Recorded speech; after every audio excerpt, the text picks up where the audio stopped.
Louise Wells found the note nailed to her porch post at 6:30 in the morning, and her hands were already shaking before she pulled it free. It was not the note that broke her open. It was everything else. The fence along the north pasture, the one that had been leaning sideways for 3 months, the one she had tied together with old rope and stubborn prayer, was standing straight and tall, every broken rail replaced, the posts driven deep and true into the hard Oklahoma earth. The rusted gate that had dragged and groaned every single morning of the past year now swung on a new set of iron hinges, smooth and silent as water. The chicken coop roof, which had let in rain since the spring storms, was covered in fresh cedar shingles, every one of them nailed tight. The trough in the horse paddock, which had been cracked since February and had been losing water faster than she could haul it, sat full and watertight. Even the broken spoke on the wagon wheel that she had been dreading replacing had been swapped out, sanded smooth, and fitted back into place so perfectly that she could not tell it from the others. All of this, all of it. While she had slept, she stood in her yard in the early morning light of September 1883, the dew still heavy on the grass, her boots dark with it, the piece of paper trembling in her hand, and she felt something strange crack open in the center of her chest. Not gratitude, not confusion, something closer to grief, because whoever had done this had seen everything she had been holding together alone, every broken thing, every repair she had put off because she did not have the money or the strength or both. Someone had walked through the evidence of her struggling and had chosen, quietly, without a word, to fix it. She read the note. It said only this: "You were feeding me. I owed you more than I paid. J." Louise Wells stared at those 8 words for a very long time. Then she looked toward the road, the long dirt track that led away from the Wells homestead, through the cottonwood trees and out toward the town of Harlow, and she realized with a certainty that settled in her chest like a stone that whoever Jay was, he was already gone. She was wrong about that. 3 weeks earlier, on a Wednesday afternoon in the middle of a heat that had baked the creek beds to pale clay and made the horizon shimmer like a living thing, Louise Wells had driven her wagon into Harlow to collect what little she could afford from Mercer's General Store. She had a list in her apron pocket that she had read so many times the folds were going soft. Coffee, flour, salt, a quarter-pound of dried beans.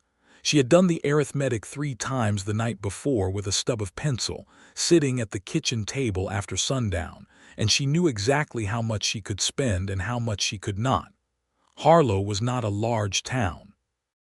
It had a main street, a saloon, a church, a doctor's office that also served as the dentist's, a livery stable, a land office, and Mercer's General Store, which sold everything from ammunition to ribbon. It had a population of roughly 300 people in good times, and the summer of 1883 had not been good times. The drought had hit the whole Oklahoma territory hard, and there was a particular quiet desperation to the town that Louise recognized because she carried the same thing in her own chest every morning.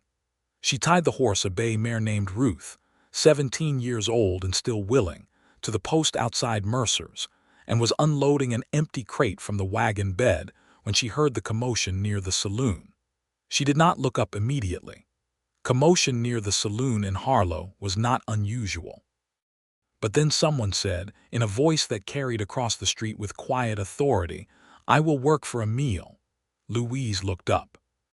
There was a man standing near the door of the Lucky Strike saloon, and Harlow's sheriff, a broad man named Carl Purcell with a magnificent and entirely self-important mustache, was blocking his path.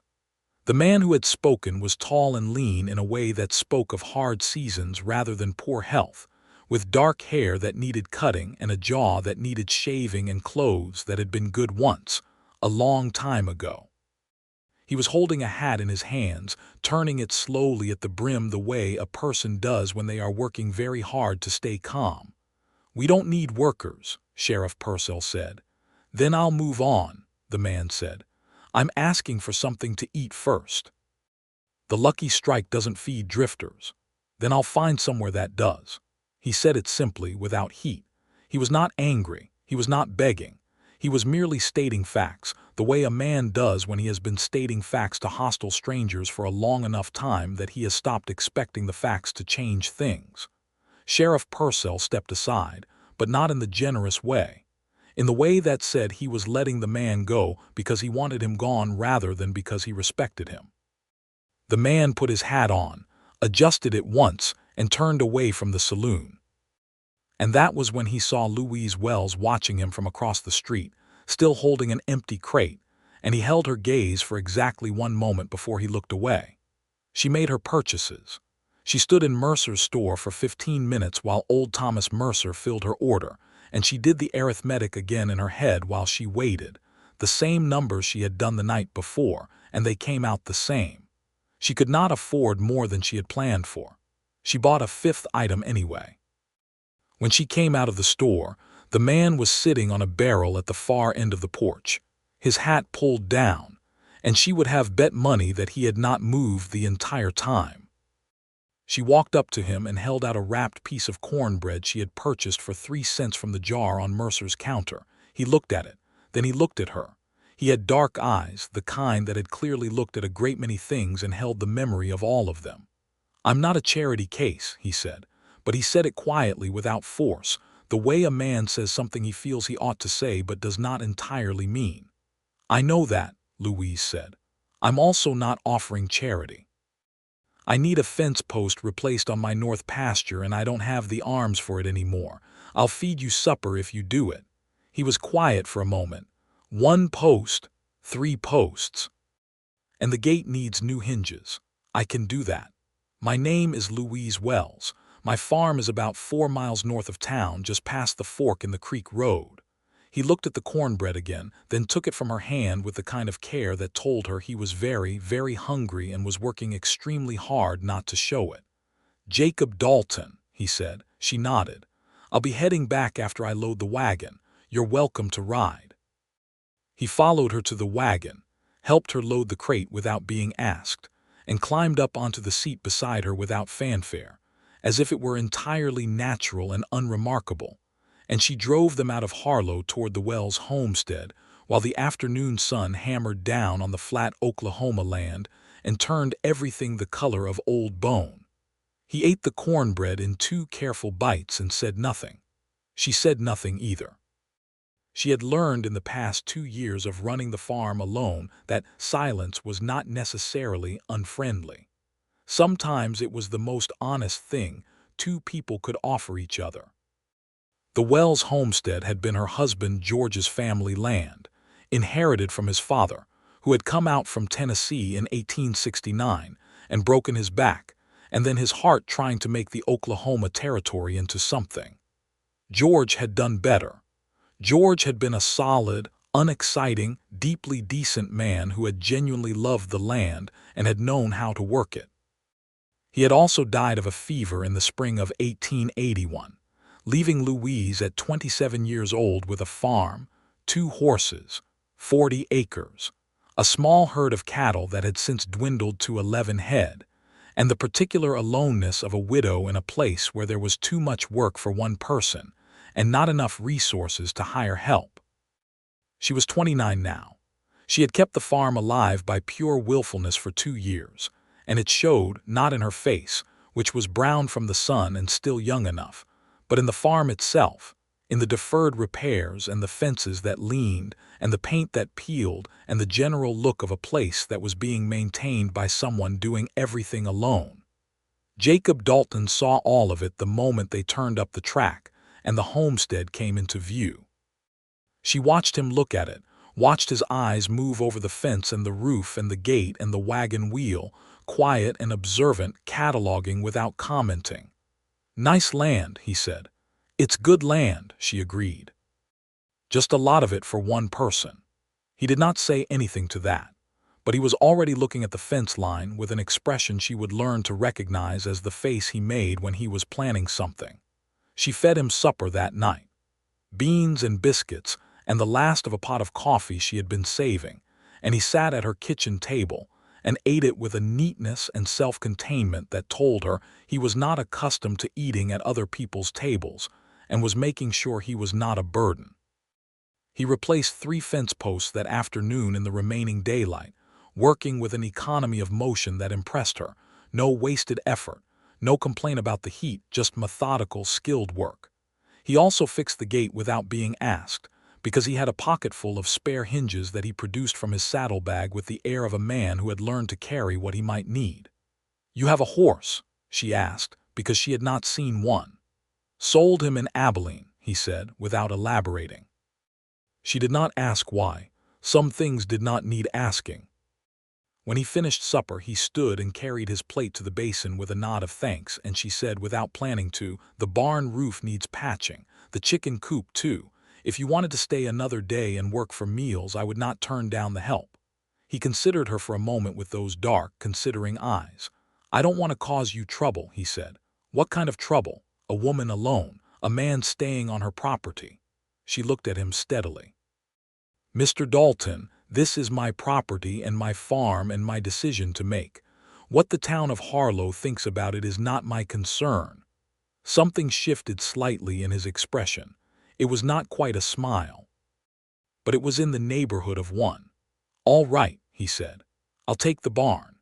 He slept in the barn that first night on a pile of clean straw he arranged himself, and Louise lay in her bed listening to the familiar sounds of the farm, the horses moving in the paddock, the wind in the cottonwood trees, the distant cry of a night bird, and noticed, for the first time in 2 years, that the quietness of the house felt slightly different with another person nearby.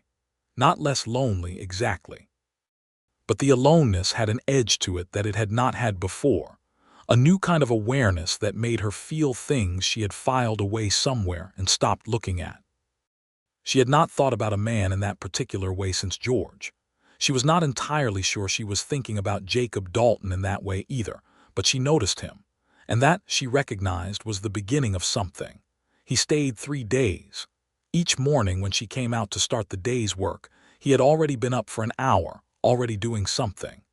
The first morning it was milking the 2 remaining dairy cows, both of which he had clearly had no trouble finding in the barn. The second morning, she came outside to find him on the roof of the chicken coop, with a bundle of cedar shingles he had somehow produced, nailing them into place with a steady rhythm.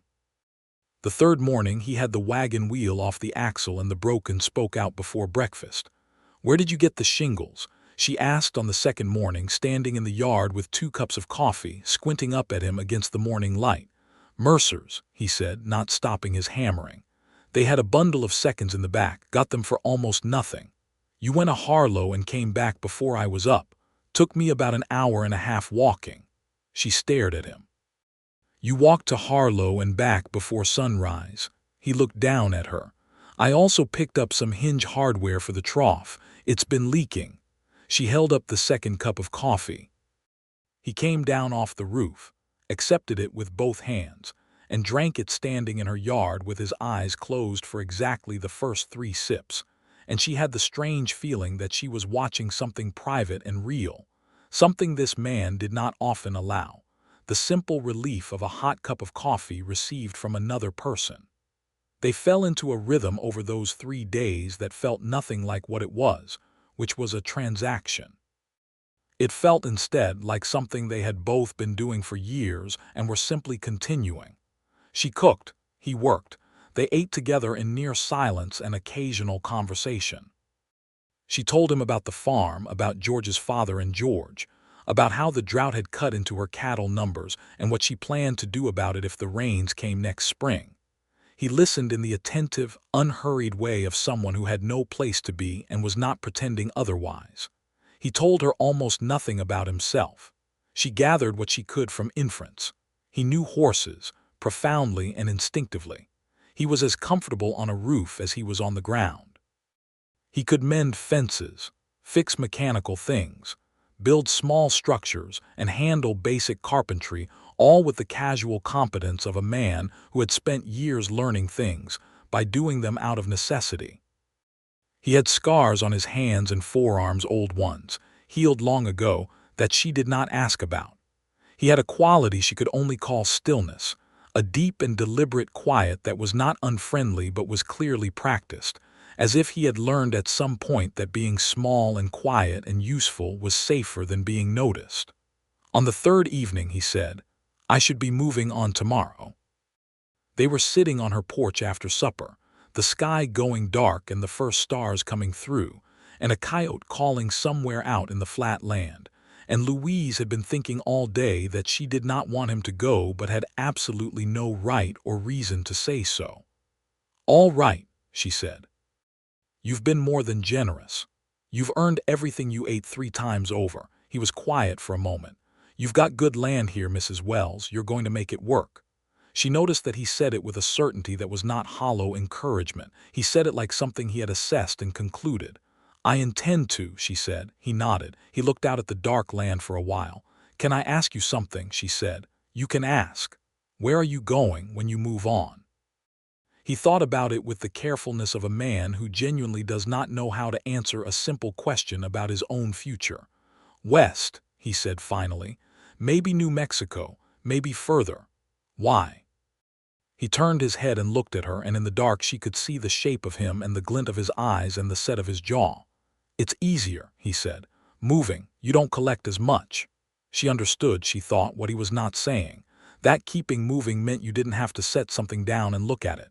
That forward motion was a way of outrunning whatever was behind you. "What are you collecting less of?" she asked. It was too personal a question, and she knew it when she asked it. He did not answer it, but he also did not stand up and go inside, which she took as its own kind of answer.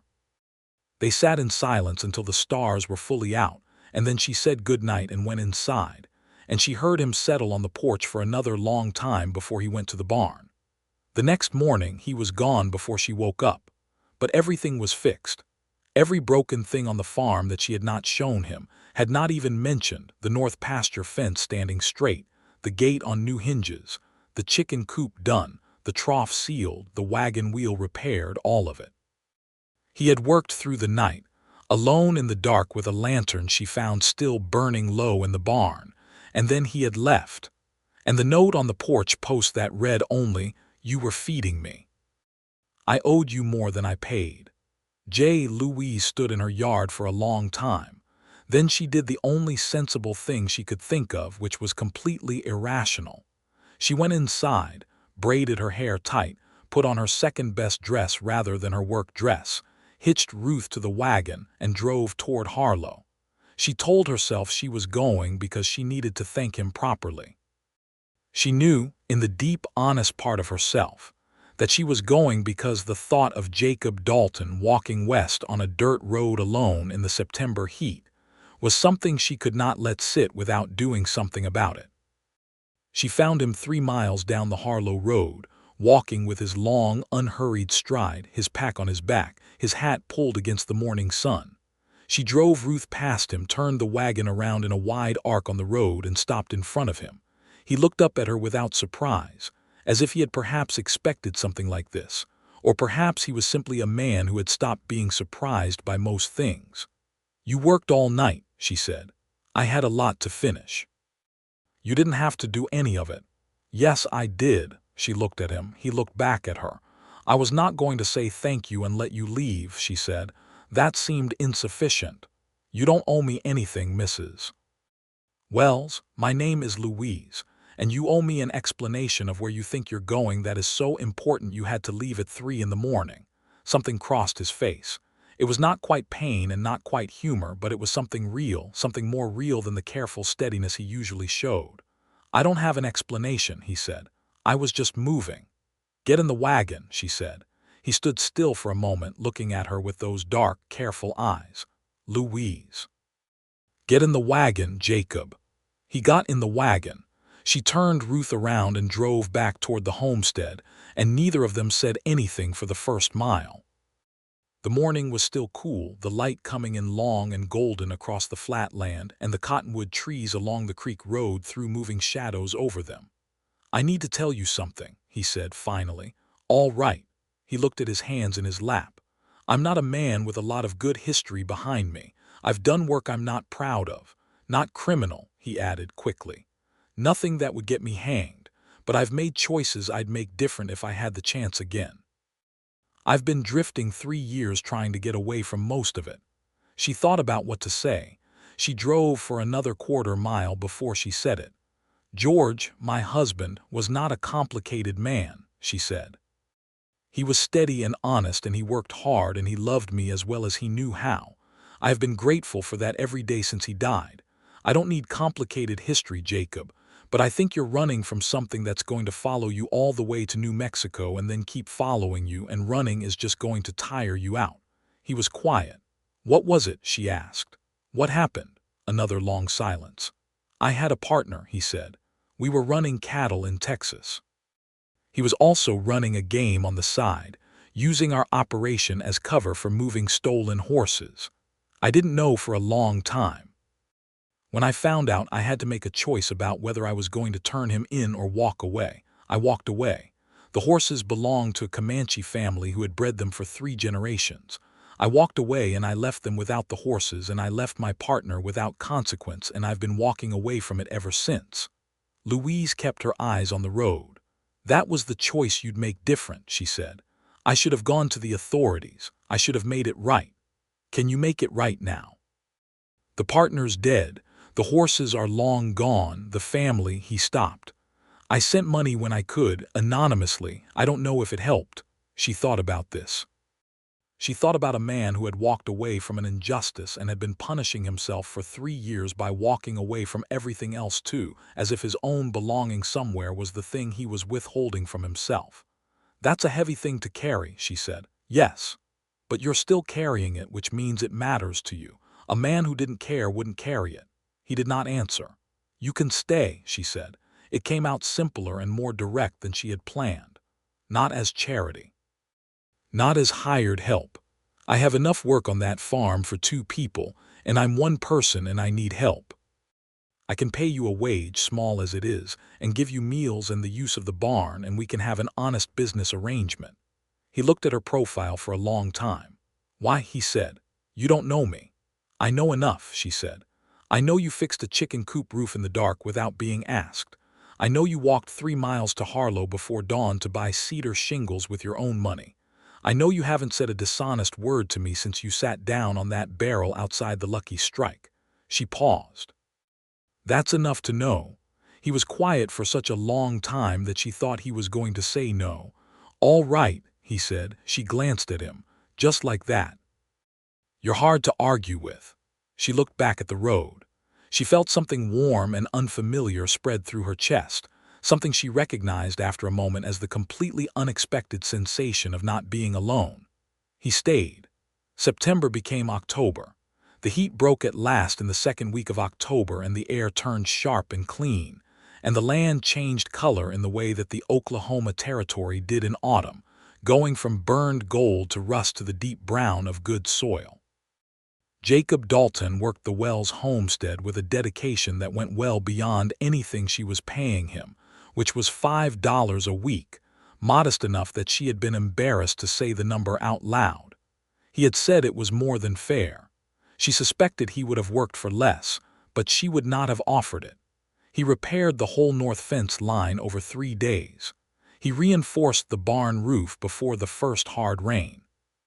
He built a new storage shed off the side of the barn from lumber. He salvaged and supplemented with new-cut timber, and it was square and plumb and solid in a way that the original barn itself was not entirely. He got her cattle in order, identified 2 animals that were sick and treated them, organized the grazing rotation in a way that gave the land a chance to recover. He was also, she discovered, unexpectedly good at growing things. He found a patch of ground on the south side of the farmhouse that caught good winter sun and dug it out and planted garlic, telling her it would be ready in early summer. He grew up in Tennessee, he said, when she asked how he knew the land, and his mother had kept a kitchen garden until the year she died. That was the most he had said about his family. She did not push it. But she was aware, with a growing sharpness, that she was no longer thinking of Jacob Dalton as an employee. She was thinking of him in a way that was specific and personal, and had nothing to do with fences or shed roofs. She noticed him the way she noticed weather, continuously, involuntarily, tracking small changes in his expression and mood. She thought about him in the evenings when he was in the barn and she was in the house. She found reasons to bring coffee out to wherever he was working. She chose her words with a care she had not used with anyone in 2 years. It was at the same time wonderful and completely terrifying. She was not a young woman without sense. She was 29 years old and she had been married and widowed, and she had run a farm alone for 2 years, and she knew perfectly well what it meant when a person started noticing someone in that specific, unavoidable way. She also knew that Jacob Dalton had given no indication, none at all, that he felt anything beyond professional gratitude, and perhaps a kind of quiet contentment that could have meant anything. She was fairly sure she was wrong about that. But fairly sure was not the same as certain, and she was not a woman who acted on fairly sure where another person's feelings were concerned. In the 3rd week of October, she drove to Harlow for supplies and encountered, outside Mercer's store, a man she had not seen in several months. His name was Preston Hale, and he owned the largest ranch in the county, some 8,000 acres northeast of Harlow, which made him the wealthiest man in the district and gave him an opinion of himself that Louise had always found exhausting. He was 43 years old, well-dressed, and had been asking Louise to sell him her 40 acres since 6 months after George's funeral. "Mrs. Wells," he said, tipping his hat with the particular warmth of a man who wants something. "It's been too long. Mr. Hale." "I heard you've got a hired man out at your place," he said. He said it with a smile, but the smile was the kind that went no further than his mouth. "I have a farmhand, yes. A drifter, people are saying." "People enjoy saying things," Louise said. "I only mention it because I've made you an offer on that land 3 times, Louise, and I want you to know the offer still stands. $800. That is a generous price for 40 acres in a drought year." $800 was, in fact, a generous price. She knew this, and she also knew that the land would be worth considerably more when the drought broke and the cattle prices stabilized, and that Preston Hale knew this too and was counting on her not knowing it. "The land is not for sale," she said. "It has never been for sale. Good day, Mr. Hale." She was gathering her things from the store counter when Mercer leaned across and said in a low voice, "Louise, I ought to tell you something about that man you've hired." She looked at him. "I know Jacob Dalton by name," Mercer said. "Not personally, but there was a man came through here 2 weeks ago asking after him. Said his name was Cord. Didn't say much else. Seemed like the kind of man you don't ask a lot of questions to." She kept her face still. "What did you tell him?" "That I didn't know the name," which was true at the time. Mercer looked uncomfortable. "I'm telling you now because whatever Jacob Dalton is running from, it seems like it might have caught up to him." She drove home through the October afternoon with her hands tight on the reins and her mind turning over this information very carefully. Someone named Cord was looking for Jacob. She did not know what that meant, whether it was danger or merely someone from his past, but she knew, with a certainty that she examined and found solid, that she was going to tell him. She was not going to hold the information from him, even if knowing it meant he decided to leave. She found him mending a section of the east fence when she got back, and she unhitched Ruth and put her in the paddock before she walked out to him. "Someone came through Harlow 2 weeks ago," she said, "asking after you by name. Mercer said he called himself Cord." Jacob went very still.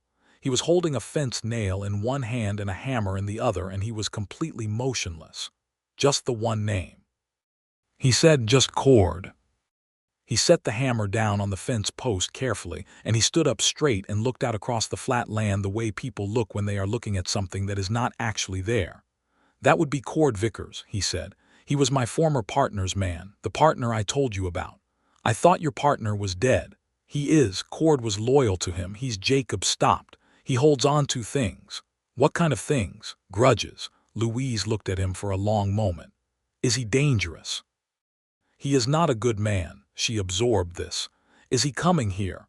"I don't know. He might just be tracking me, or he might be passing through." He finally looked at her, and there was something in his face that was not quite fear but was in the same family, a tightness around the eyes, a particular compression of the jaw that she recognized as the expression of a man who has been expecting something bad and is recalibrating how bad. "I should leave," he said. "If there's a chance he'll come here, I should not be here." "No," she said. He blinked. "Louise. If you leave, you are right back to running and he will follow you wherever you go and the answer will be the same. If you stay, we know where the problem is and we can deal with it. You're not trained for." "I own a shotgun and I have been running this farm alone for 2 years," she said.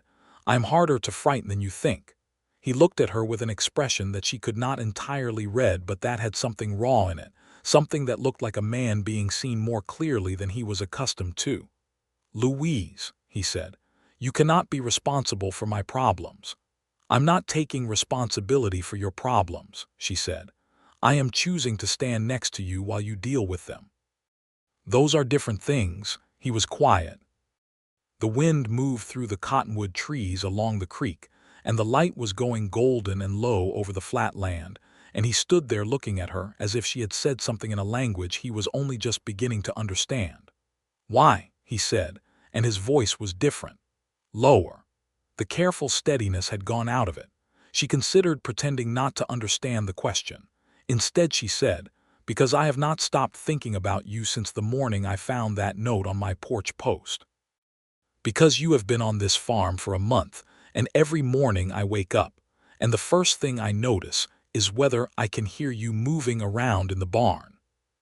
Because I think you are a good man who believes he does not deserve to be in one place, and I think you are wrong about that." The silence after that was enormous.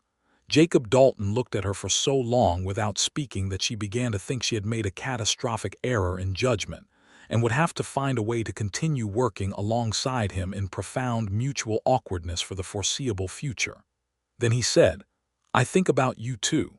I've been thinking about you since the first day." It was simply said, with none of the careful management she had come to expect from him, just direct and true, and it hit her somewhere below the ribs with a force she had not anticipated. "Oh," she said, "I didn't say anything because I thought I was not the kind of man you needed, that I was useful and I could be good help and then I should leave before I complicated anything." "You've been trying to be replaceable," she said, slowly understanding it. "That's what the note was. You were leaving before I could get too accustomed to having you here." He did not deny it. "Jacob," she said, "that is the saddest thing I have ever heard." Something moved across his face. It was not quite amusement, but it was not grief either. "I suppose it is," he said. "I am already accustomed to having you here," she said. "I am more than accustomed. And you fixing my fence in the dark and leaving a note was not going to change that." He took a step toward her, and she did not move back, and he stopped when he was close enough that she could see the gray at his temples and the particular quality of his eyes in the fading afternoon light, which was the quality of someone looking at something he cannot believe is real. "I have nothing to offer you," he said. "I have a pack and a pocketful of spare hinges and a history I told you about and not much else. You offered me a repaired chicken coop and 3 fence posts and 5 weeks of hard work," she said. "That is already more than most men offer." His mouth curved. It was the first time she had seen him smile, really smile, and it changed his whole face, opening something in it that had been closed. He reached up and touched her face with one hand, his thumb against her cheekbone, careful and tentative in the way of a man who is very uncertain of his welcome despite all evidence. She put her hand over his. They stood like that in the east pasture in the October light, and the cottonwood trees made their sound in the wind, and the cattle moved somewhere beyond the fence, and Louise Wells thought that of all the ways she had imagined this moment, if she had ever let herself imagine it, which she mostly had not, she had not imagined it feeling this quiet and certain and right. She was going to tell him to come inside for supper. Instead she said, "Whatever Cord Vickers wants, we will deal with it. Together." He closed his eyes briefly. When he opened them, the rawness was still there, but so was something else, something that looked very much like the first tentative arrival of hope. "Together," he said, as if he were testing the word for weight. "Cord Vickers arrived 4 days later. He came in the late afternoon, riding a gray horse down the track toward the homestead, and Louise saw him coming from the kitchen window while she was making biscuit dough. She put the dough down, wiped her hands on her apron, and went to the door to call out to Jacob, who was at the well. He had heard the horse already. He was standing at the corner of the barn, watching the rider come, and his expression was closed and very still. Cord Vickers was not what she had expected. He was not physically large or obviously threatening. He was a compact man of about 50, gray-haired, with a weathered face and small, light eyes that moved around the homestead with a calculating attention that made her stomach tighten. He wore a gun on his hip that was neither showy nor hidden, just present. He stopped his horse in the yard. "Jacob Dalton," he said. "Been a while." "Cord," Jacob said. He had come to stand in the yard, and his posture was carefully, deliberately neutral. "Heard you were farming now," Cord said, and his voice had a quality of mild contempt that he was not quite bothering to conceal. His eyes moved to Louise. "This the widow. Her name is Mrs. Wells," Jacob said. "And whatever you've come to say it and be done." Cord looked at Jacob for a long moment with those calculating eyes. "You owe me, Dalton. I owe you nothing." "Braddock is dead because you walked," Cord said. "He had no one to watch his back because you left. That's a debt." "Braddock was running stolen horses and using a legitimate operation to cover it," Jacob said. His voice was quiet and even. "I walked because staying made me part of it. Braddock's death has nothing to do with me." "It has everything to do with you," Cord said. He leaned forward on his horse. "You think I rode 3 weeks to have a conversation. I want what Braddock owed me. $200. Louise stepped off the porch. Jacob turned to look at her, and she saw the flicker of alarm in his eyes, but she kept walking until she was beside him. "Mr. Vickers," she said, "you have made a 3-week ride to collect a debt from a man who does not owe you anything. That is your affair. But you are on my property, and on my property we deal in honest exchange. If you have a legitimate claim, prove it. If you don't, I'd ask you to turn that horse around." Cord Vickers stared at her. She held his gaze. He looked at Jacob. "You're going to let a woman fight your battles." "She's not fighting anything," Jacob said. "She's stating facts, which you'd know if you'd ever listened to them." Another long silence. Cord's eyes moved between them. She could see him calculating, the small, mean intelligence behind his eyes adding up the costs and benefits of pushing further. He made a decision. "You haven't heard the last of this, Dalton," he said. "I'm not hard to find," Jacob said. "You know where I am."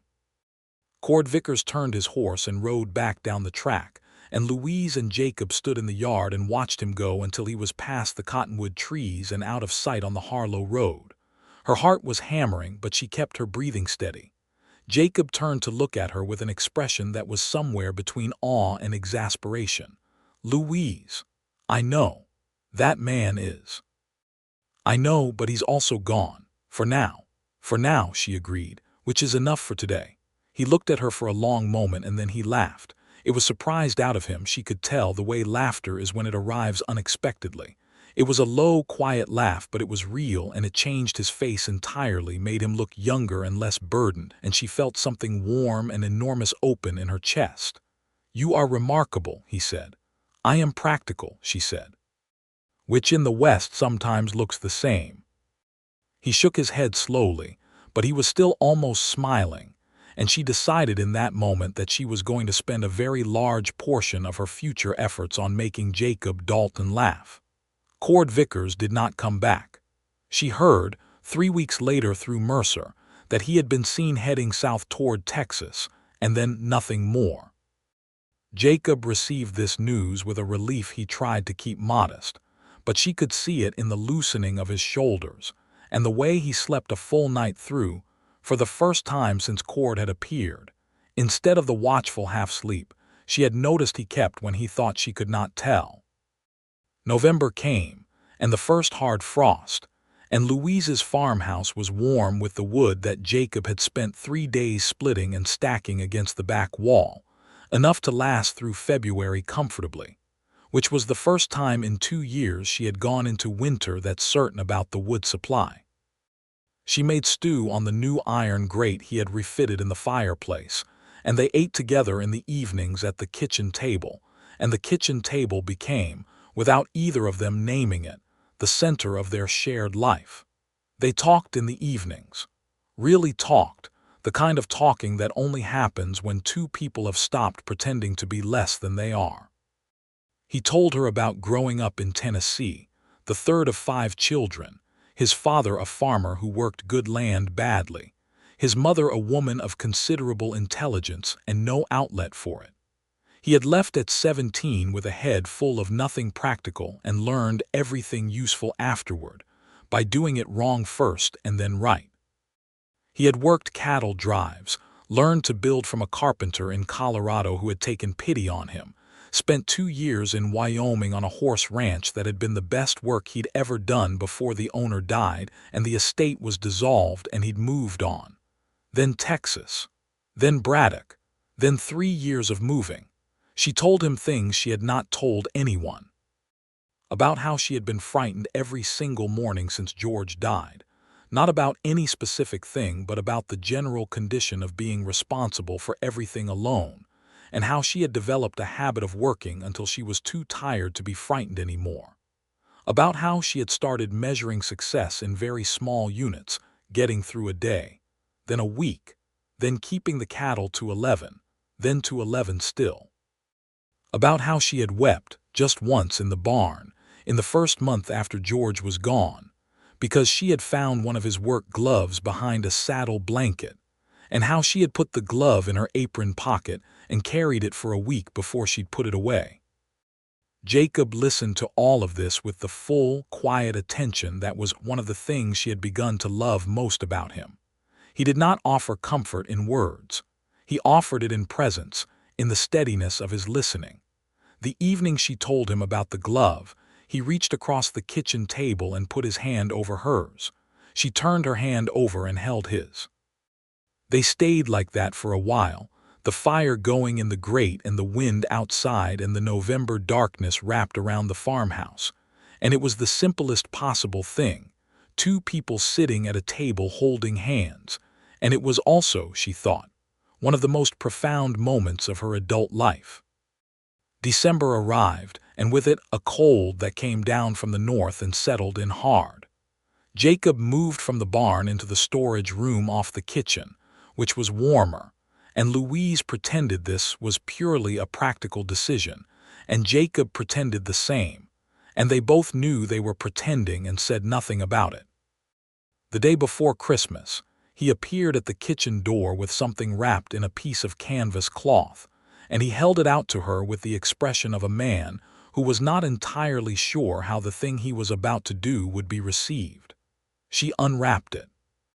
It was a wooden jewelry box, small enough to hold in both hands, made from the cedar of the shingle wood he had left over from the chicken coop repair.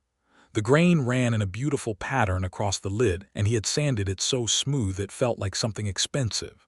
On the lid he had carved, in simple, careful lines, the outline of a cottonwood tree. She looked at it for a long time. "I don't have a lot of things," she said. "Then it's the right size," he said. She looked up at him. He was watching her with that expression she knew now, the half-open one, the face he made when he was feeling something specific and had not yet found the armor for it.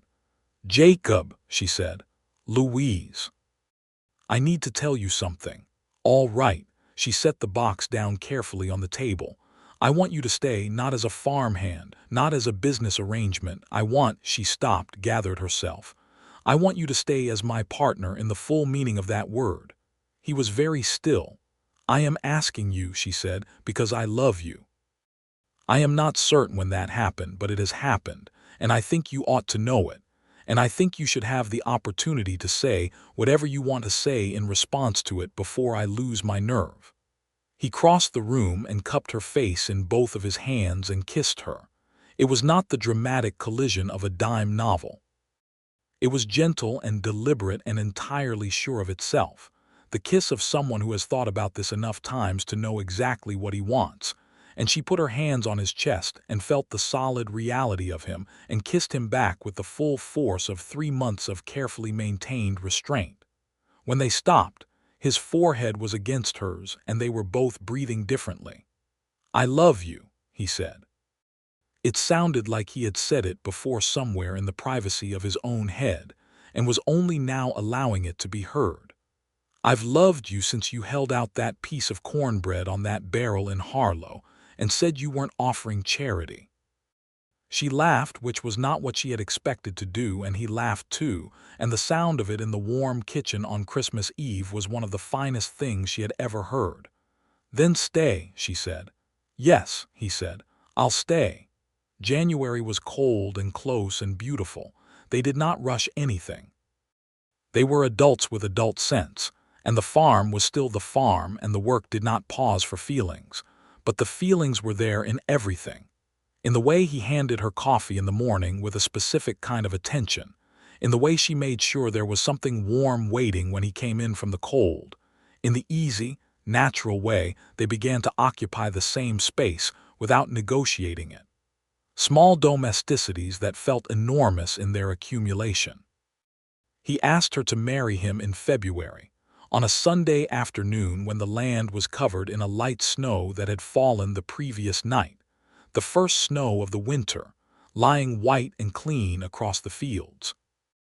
They had walked out to look at it, which was something neither of them had practical reason to do, and he had stopped in the middle of the east pasture and turned to her. He did not make a speech. He said, "Marry me, Louise," simple and direct, the way he said most things. "Yes," she said, just as simply, "I will."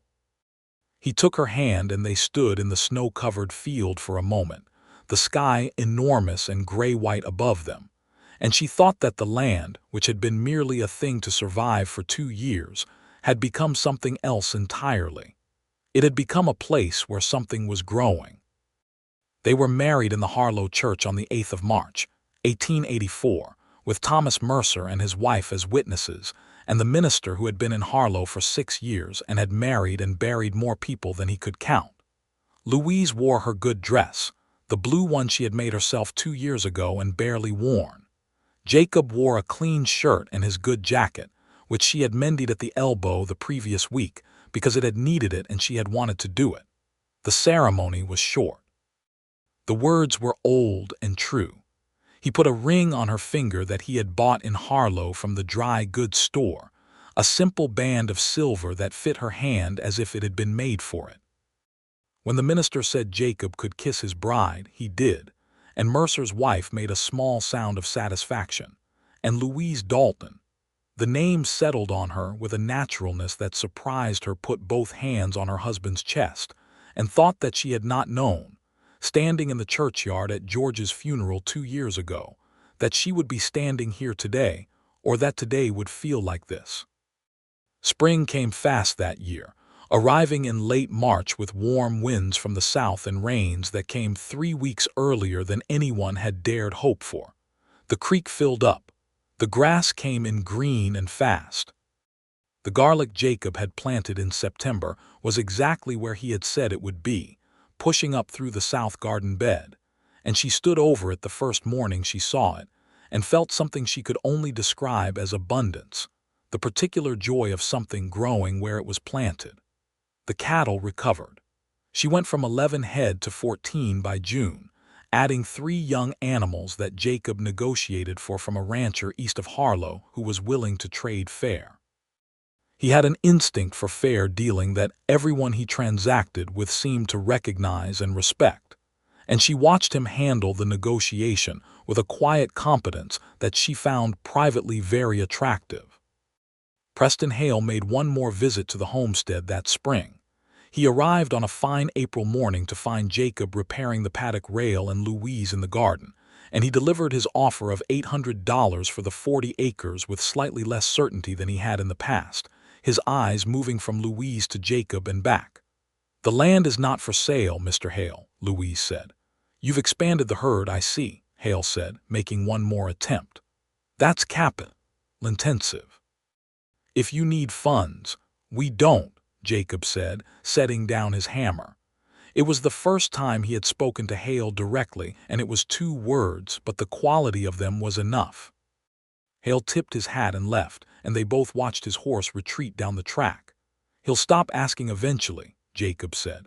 "He always did only ask when he thought I was desperate," Louise said. "He's noticed I'm not desperate anymore." Jacob looked at her with a warmth in his eyes that was so much his particular brand of expression that she felt it as a physical thing, a quiet but enormous attention that he turned on her, and which she had decided was the finest thing anyone had ever offered her. By summer, the Wells Dalton farm, she had taken to calling it that in her head and then out loud, and Jacob had looked at the sign above the barn track that said Wells Farm, and she could tell he was going to change it. And he did. A new sign, carved and painted, that said Wells Dalton, and it was one of the finest Saturdays of her year, was producing more than it had in years.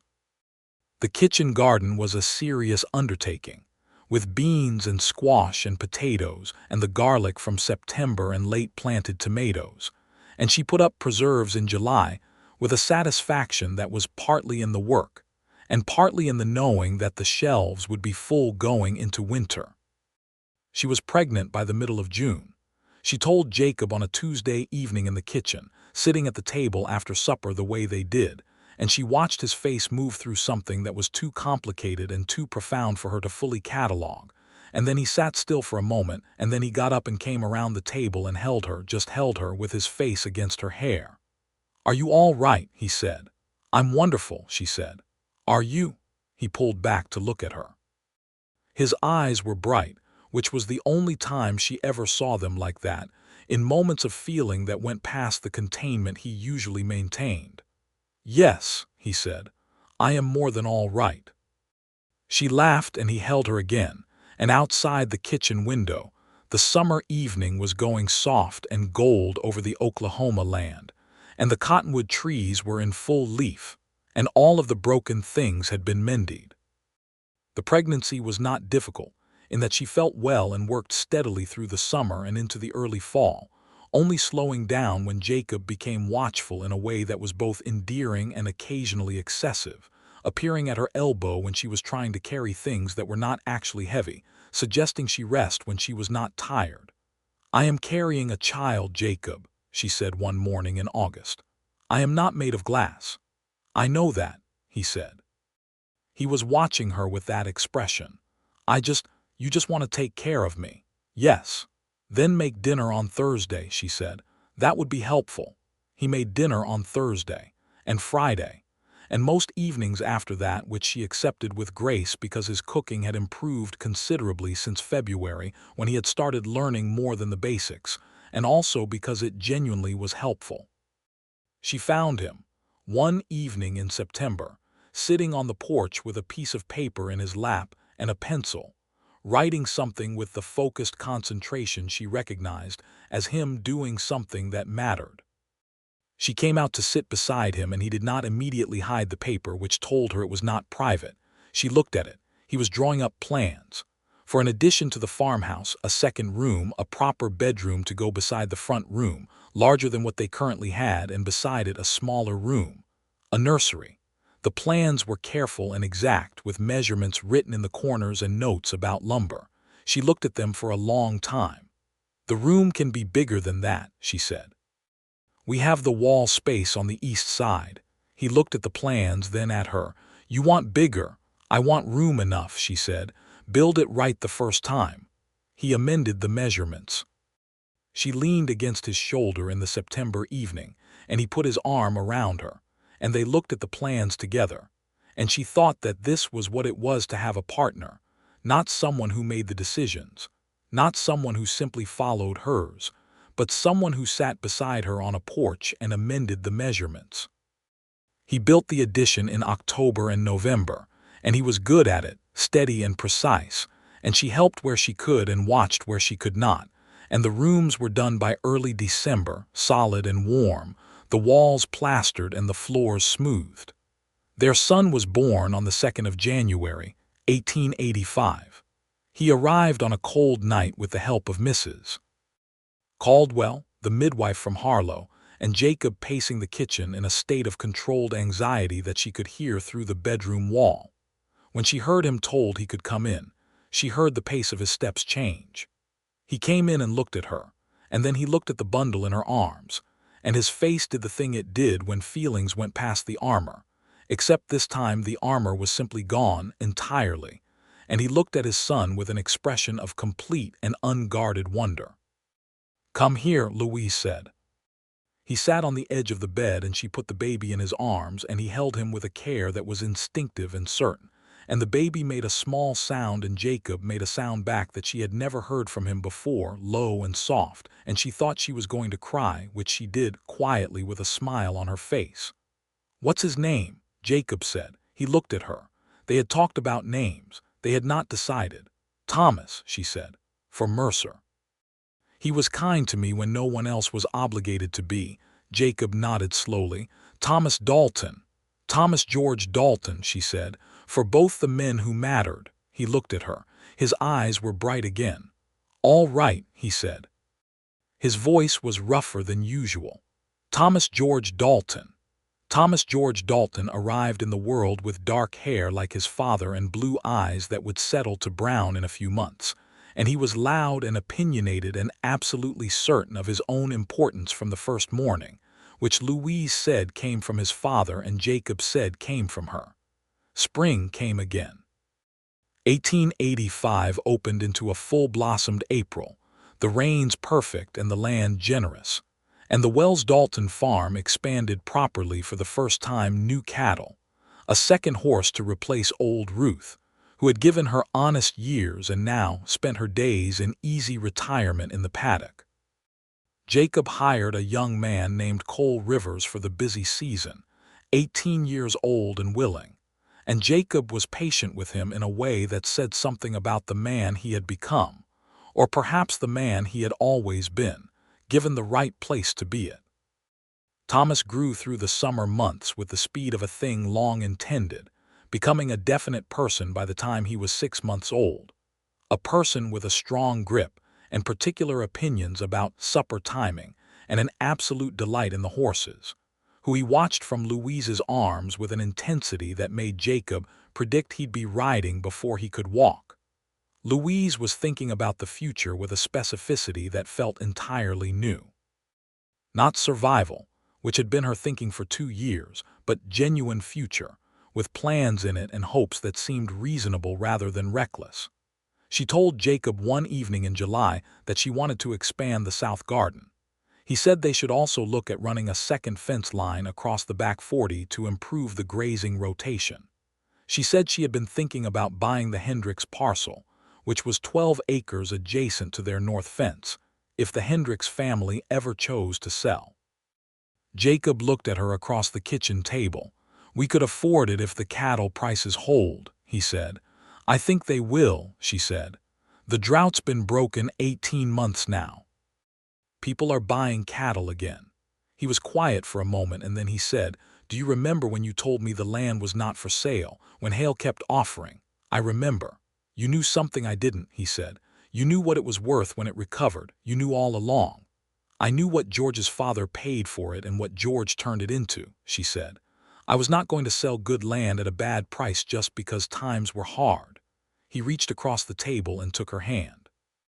He did it now without thinking about it, naturally, the way you reach for something you have been reaching for long enough that the motion is part of you.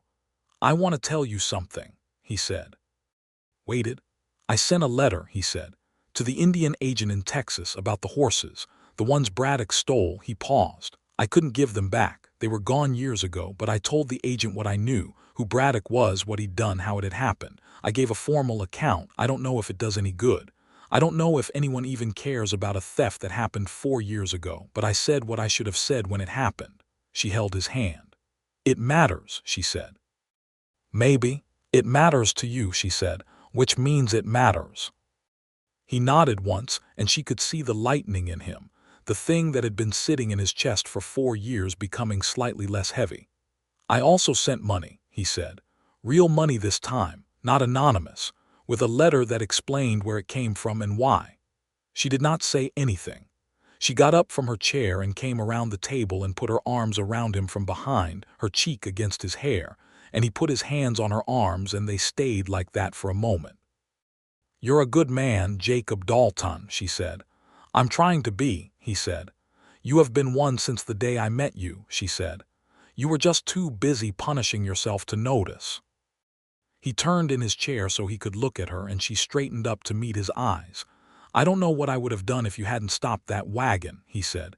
"You would have kept walking west," she said. "Yes, and been miserable all the way to New Mexico." "Almost certainly. So it's fortunate," she said, "that I have always had trouble letting things go when I know they're worth keeping." He stood up and pulled her toward him, and she went willingly, and he kissed her with all the uncomplicated love of a man who had finally stopped running and found that what he had stopped for was everything he had never let himself want. Thomas made a noise from the nursery.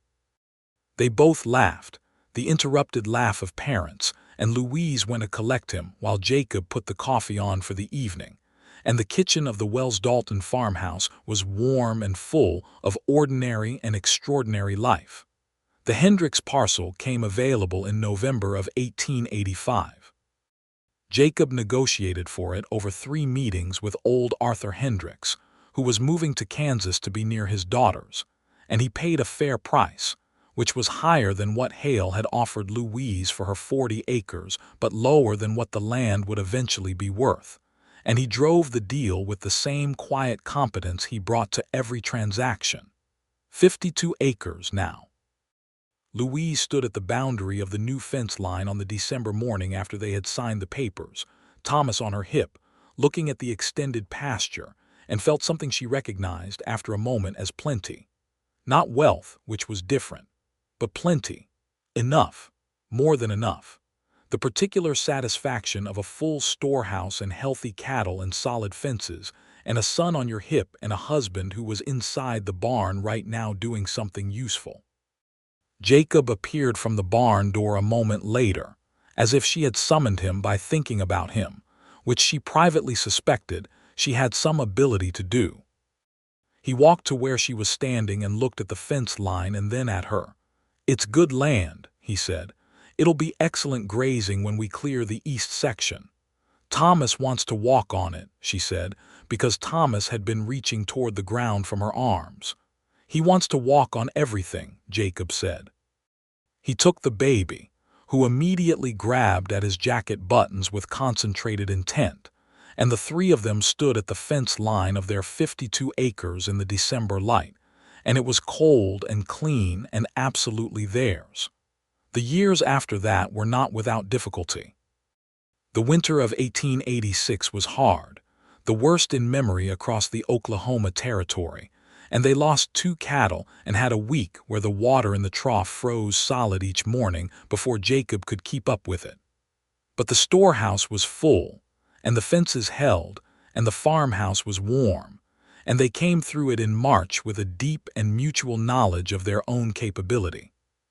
Thomas walked at 13 months, which Jacob had predicted correctly, and was on a horse by the time he was 3, sitting in front of his father on the big bay that had replaced Ruth, and learning the names of the pasture sections and the creek tributaries with the serious attention of a small person who already understood that he was going to inherit something worth knowing about.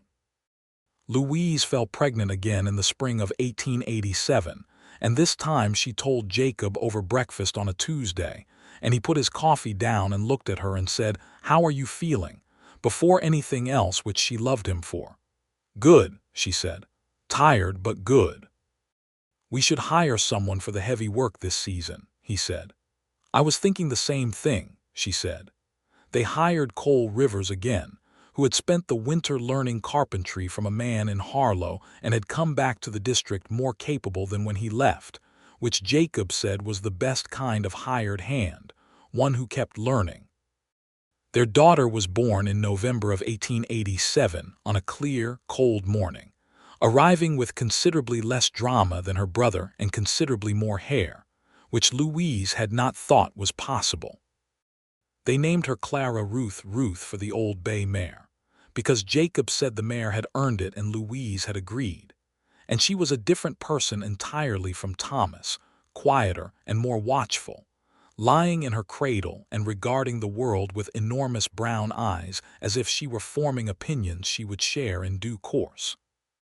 Thomas was immediately and completely devoted to his sister, appearing at the cradle every morning to narrate his plans for the day to her with patient detail, as if she were a full equal who simply had not yet acquired the words to respond. Mercer came out to see the baby in December, making the drive himself despite his bad hip, and sat in the kitchen and drank coffee and held Clara with the slightly terrified carefulness of an old man who has not held an infant recently and is not sure of his technique. "She's beautiful, Louise," he said. "You've done well." "We've done well," Louise said. Mercer looked at Jacob, who was at the stove making more coffee, and then back at Louise.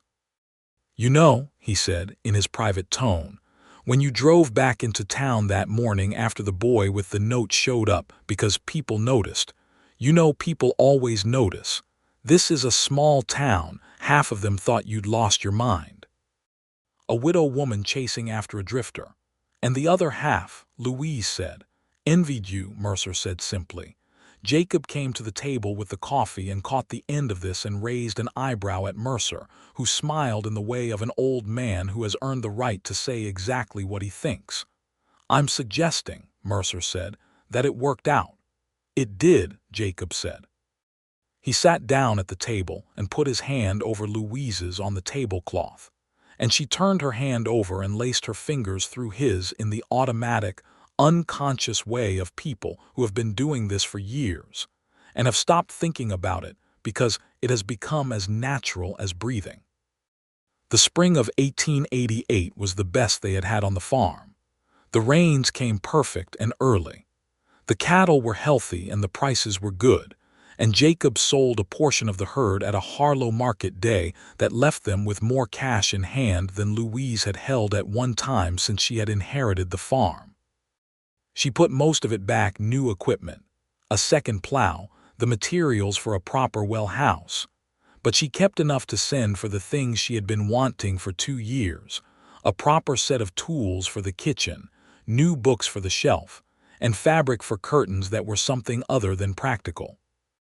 She made the curtains herself over 3 evenings in June, while Jacob read to Thomas in the front room from a book of natural history that Thomas had requested, and which Jacob had ordered from a catalog in Harlow. And she could hear Thomas's questions and Jacob's patient, considered answers and Clara's small sounds from the cradle nearby, and the fire going and the warm kitchen light. And she sat with her sewing, and listened to all of this and felt, fully and without qualification, happy.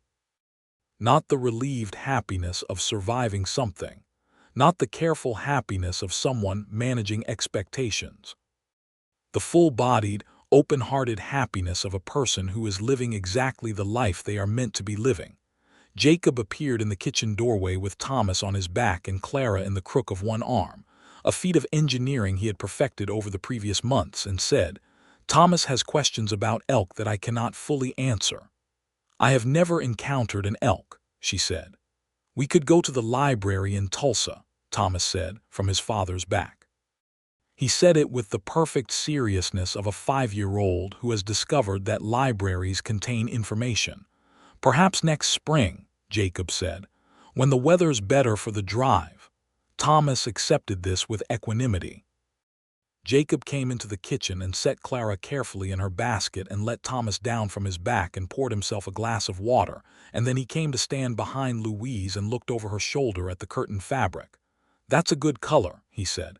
"It's a very good color," she agreed. "I've been waiting to afford it for 2 years." He put his hand on her shoulder and she reached up and put her hand over his. "Louise," he said. "Yes. I want to tell you something." She turned around in her chair and looked up at him. "I think about that morning sometimes," he said. "The morning I was walking down the Harlow Road. I had been on the farm 3 weeks and I had told myself that the right thing was to go before it became something I couldn't walk away from. I was trying to be responsible. By leaving without saying anything. By not making you responsible for something you hadn't chosen." She was quiet. "And you came down that road," he said, "in the wagon, and you turned the wagon around in front of me and told me to get in." "I remember," she said. "I've thought about what would have happened if you'd let me go," he said. "If you'd read the note and thought, well, that was a useful few weeks and gone on with your mourning." He shook his head slightly. I would have walked west and I would not have stopped walking. I know, she said. I was so certain I didn't deserve to stop, he said, that the moving was what I was worth, that I was better as something temporary than something permanent. She stood up. She was not a small woman, but he was taller and she had to look up at him. You were wrong about that, she said. I know that now, he said. I know it every morning when I wake up here. She put her hand on his face, her palm against his jaw, and he put his hand over hers. I was not being brave when I turned that wagon around, she said. I was being selfish. I wanted you to stay.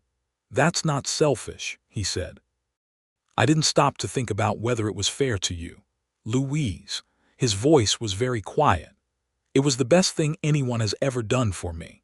She kissed him. He put his arms around her and held her in the kitchen with the curtain fabric on the table and Clara in her basket, and Thomas already back in the front room with his book of natural history, absorbed again in questions about elk, and the farm settled and warm around all of them. The Wells-Dalton homestead grew into the 1890s, with the steady, purposeful growth of a thing well tended. Jacob built a second barn in 1889, proper and solid, with good ventilation for the cattle. They were now running in numbers that would have seemed unreachable to Louise 5 years earlier. Thomas went to the school in Harlow from the age of 6, making the ride with his father each morning in the dark, and coming back in the late afternoon full of information and opinions. Clara followed him 2 years later, and the two of them made the ride together on the same horse by the time Thomas was 8 and Clara was 6. An arrangement that required an early negotiation about control of the reins that Jacob mediated with the gravity of a circuit judge. Preston Hale offered once more, in 1889, to buy their land. He offered $1,000, which was more than before but still less than it was worth. Jacob thanked him politely and declined. Hale nodded and left, and that was the last time he offered. Thomas Mercer the elder died in the winter of 1890, peacefully in his own home, and was buried in the Harlow churchyard on a gray February day with a large portion of the town in attendance. Louise stood at the graveside and thought of a man who had leaned across his store counter and warned her about Cord Vickers, and who had driven out to see a newborn Clara with his bad hip, and who had witnessed her marriage with his wife, and held Clara with that terrified carefulness. She felt the loss of him cleanly and deeply, the way you feel the loss of people who were kind when they had no reason to be. Jacob stood beside her at the graveside and held her hand. Cord Vickers never came back. Louise heard, through various channels and over some years, that he had returned to Texas and worked for various ranches and had died in 1890, one of a lung sickness, unremarkable and unmourned. She did not feel much about this. She felt mostly that it was over, and that the thing Jacob had been carrying was no longer chasing him, that the last of the old shadows had dissipated, and she was glad. In the spring of 1891, Louise discovered she was expecting a third child, and she told Jacob at the kitchen table over breakfast on a morning when Thomas and Clara were already at the paddock fence watching the horses. He looked up from his coffee. "You're sure?" he said. "Quite sure," she said. He set the coffee down and looked at her for a moment with the expression she knew well now, the one where his feelings outran his capacity to speak. Then he said, "Thomas and Clara will have opinions," she laughed. "They'll have enormous opinions. Should we tell them at supper?" "Tell them now," she said. "They're right outside." They went out together to the paddock fence, where Thomas was explaining to Clara in great detail how the big bay had learned to anticipate feeding time, and Jacob stood at the fence and said, "You two are going to have a brother or sister in October." The response was immediate and simultaneous and diametrically opposed. Thomas said a brother with absolute certainty, and Clara said a sister with equal certainty. And Jacob looked at Louise over their heads with that expression that was the private language they had developed over 8 years, the one that said everything and required no words. Their second son, Henry Jacob Dalton, arrived in September of 1891, slightly ahead of schedule and in a hurry, which was a quality he would maintain. He was a large, healthy, loud person from the first moment, with Louise's coloring and Jacob's build even in infancy, which the midwife said she had never seen but which Louise believed entirely. Thomas was 7 and took his role as elder brother with great seriousness. Clara was 5 and had wanted a sister, but was reconciled to Henry with a philosophical flexibility that impressed everyone. The Wells-Dalton farm stood on 52 acres in the Oklahoma Territory in the last decade of the 19th century, running 40 head of cattle and a variety of stock, with a kitchen garden that was the most productive in the district, and an orchard of 12 apple trees that Jacob had planted in the early years, and that were now bearing genuinely good fruit. The farmhouse had been added to twice and painted twice, and stood solid and white at the end of the cottonwood-lined track, and the sign above the drive said Wells-Dalton in Jacob's careful carving. The wood darkened now with time and weather, but the letters clear. Louise stood on the porch one morning in October 1891, Henry on her hip, watching Thomas run toward the barn and Clara pick her way carefully through the garden, and Jacob come around the corner of the new barn with a coil of rope over his shoulder and a look of focused purposefulness. She watched him see her on the porch and his face change with that particular warmth, and he raised a hand, and she raised hers back. She thought about the morning she had found his note. She thought about standing in the yard, the dew heavy on the grass, every broken thing mended, those 8 words on a piece of paper. She had stood there feeling like she had been seen, entirely and without her permission, seen in all her struggling and her aloneness, and someone had quietly done something about it. She had been terrified by it, and moved by it, and she had driven to Harlow to find him, 8 years ago. 8 years, 2 children, one on her hip, a third who was small enough that Thomas could still give him a comprehensive account of horses before Henry could object. 8 years of a farm that was alive and growing and full. Jacob crossed the yard and came up the porch steps and stopped in front of her and looked at Henry, who was chewing on his own fist with great concentration. "He does that a lot," Jacob said. "He's thinking," Louise said. "That's what you say. That's what I believe." Jacob looked at her. The morning light was on his face, the October light that was Louise's favorite, golden and clear and honest. There were more lines at his eyes now than there had been, and the gray at his temples had spread, and she thought he was more beautiful at 42 than he had been at 33, which was not the common view on beauty and was entirely her own. "You're looking at me like that," he said. "Like what? Like you're cataloging something." "I am," she said.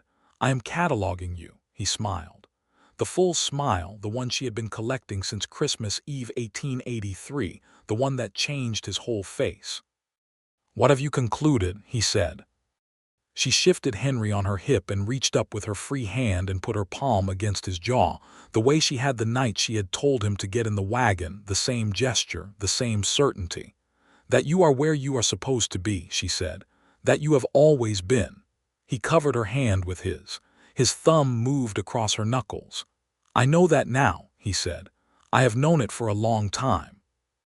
Henry decided at this moment to reach for Jacob's collar, and Jacob took him, lifting him easily, and the baby looked at his father with solemn brown eyes, and Jacob looked back with the expression of complete and uncomplicated love that still, after 3 children and 8 years, moved Louise as much as it had the first time she saw it.